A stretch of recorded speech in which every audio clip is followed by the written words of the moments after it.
Willie D live. What's up, family? As one of the world's greatest super dummies, Donald Trump, your president, has been known to say some stupid things. So it did not come as a surprise on Tuesday night at Mar-a-Lago when he made one of his most asinine proclamations. What did the super dummy say this time? During the joint campaign event with North Carolina Lieutenant Governor Mark Robinson, Trump compared the gubernatorial candidate to our most famous civil rights icon. First, it was the voice, Trump said about Robinson. I said, that voice is good. He added, then I said, you know what? I swear, I think you better than Dr. Martin Luther King Jr.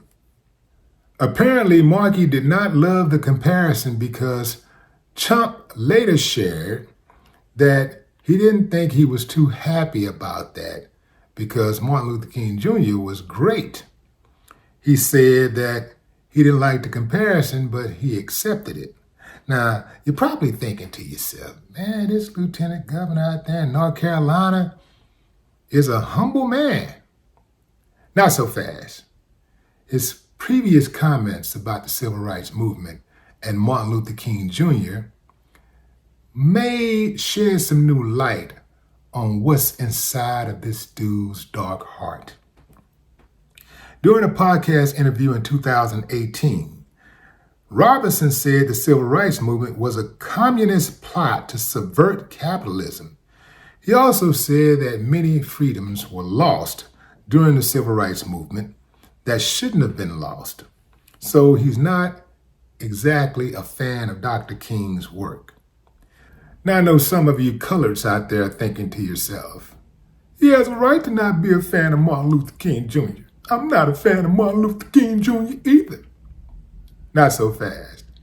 He's also not a fan of black people. Yeah.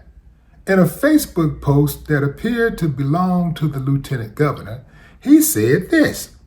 Someone asked me if I considered myself part of the African American community. I told them no. They asked me, why not? And I said, why would I want to be a part of a community that devalues its fathers, overburdens its mothers, and murders its children by the millions? Why would I want to be part of a community that sucks from the putrid tit of the government and then complains about getting sour milk? Why would I want to be part of a community that allowed itself in the 1960s to walk right back to the very plantations it was freed from in the 1860s? And why would I want to be part of a community that celebrates the very lawlessness and violence that is killing its future right in front of them? Why would I want to be part of that? Why? Allow me to read a few comments from the post. You're obviously a man of intelligence and principles. I see what you're saying and agree. However, I see problems in all communities, all races. Children disrespecting their elders, parents refusing to accept responsibility for their progeny and their lack of proper upbringing, those who expect something for nothing. It seems to be a plague spreading all over our country. God bless. That was from Diane Wood Martin, a white woman. Another white person said this. This is Jamie Clyburn. Maria Clyburn. Read this, honey. The man is making a lot of sense. Another white person, Kenneth R. Leonard, said, how godly, how like Jesus. Typical religious hypocrite. Yet another white person, J.T. Allen, said, proof that you can be black and still discriminate against the black community. You need therapy and need not be on social media. You act as those things you mentioned are just attributed to black people. It's not. These issues surpass race. Your comments are racist and atrocious. Do better. And last but not least, Henry Edward West, who appears to be a black fellow, said, Uncle Ruckus much?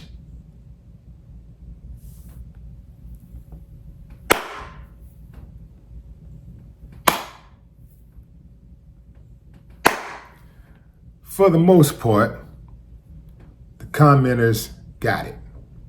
But there was some in there who was just singing his praises. Mainly white folks, not mainly, all white folks. That is what they look for, right? That white validation, boy, they be looking for it. They be going to get it. Where's white validation? White validation, looking for it like this. They be looking for that white validation. Anyway, Mark Robinson don't know how that sucker got in office. Don't know how he became a lieutenant governor. Well, I know how he did it, same way Clarence Thomas did it.